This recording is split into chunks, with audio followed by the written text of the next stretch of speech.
یہ جو جمعیت علماء کے ہمارے قائدین علماء کرام شہید کیے گئے یا وہ عام لوگ جو شہید کیے گئے، ہم اس کی بھی مذمت کرتے ہیں۔ مسجد کے اندر یا باہر سڑکوں پر شاہراہوں پر بلوچستان والے یا پنجاب و کے پی کے مزدور جو قتل ہو رہے ہیں، ہم سب کی مذمت کرتے ہیں۔ جو دکی میں، خزدار میں، گوادر میں، تربت میں، جہاں جہاں لوگ مر رہے ہیں، آج شہید ہو رہے ہیں شاہراہوں پر، لیکن مجھے پتا ہے آپ پہ رازف کریں گے، لیکن ذمہ دار کون ہے؟ آج جس کا کام تھا ہمیں امن دینا، میری جان اور مال، عزت و آبرو کی حفاظت کرنا، ابھی پارلیمنٹ میں بیٹھے ہوئے ہر ممبر کو پتا ہے کہ وہ پی ایس ڈی پی میں اسکیمات بنانے میں مصروف ہے کہ کس ضلع میں کون سا اسکیم بنانا ہے، وہ مصروف ہیں۔ ان کو وقت ملے گا تو مجھے اور آپ کی جان اور مال کی حفاظت کرے گا۔ جس کا کام تھا مجھے اور آپ کو امن دینا، وہ زمباد کے گاڑیوں سے 500 روپے لینے میں مصروف ہیں، وہ پیٹرول اور ڈیزل کے، آلو اور ٹماٹر کے گاڑیوں میں بتہ لینے میں مصروف ہے۔ وہ کیسے غلام سرور صاحب کی، مفتی شاہ امیر صاحب کی اور مزدوروں کی حفاظت کریں گے؟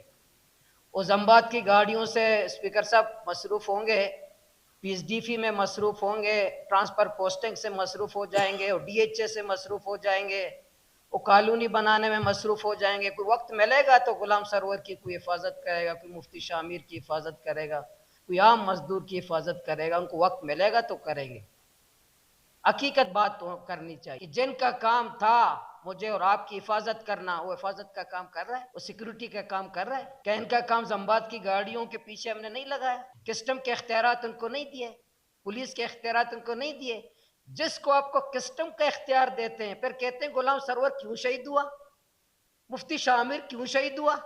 کسٹم کا کام لوگوں کی جان اور مال کی حفاظت کرنا ہے، کسٹم کا کام بلوچستان کے لوگوں کو امن دینا ہے۔ کیوں اپنے کسٹم کے اختیار دیے کہ گھی کے ڈبے کی حفاظت ہو، 70 لیٹر ڈیزل کے ڈبے کی حفاظت ہو؟ کیوں اپنے سیکورٹی اداروں کو کسٹم کے اختیار دیے؟ جب آپ کسٹم کے اختیارات سیکورٹی اداروں کو دیتے ہو، یہی ہوگا جو آج بلوچستان کی حالت ہے۔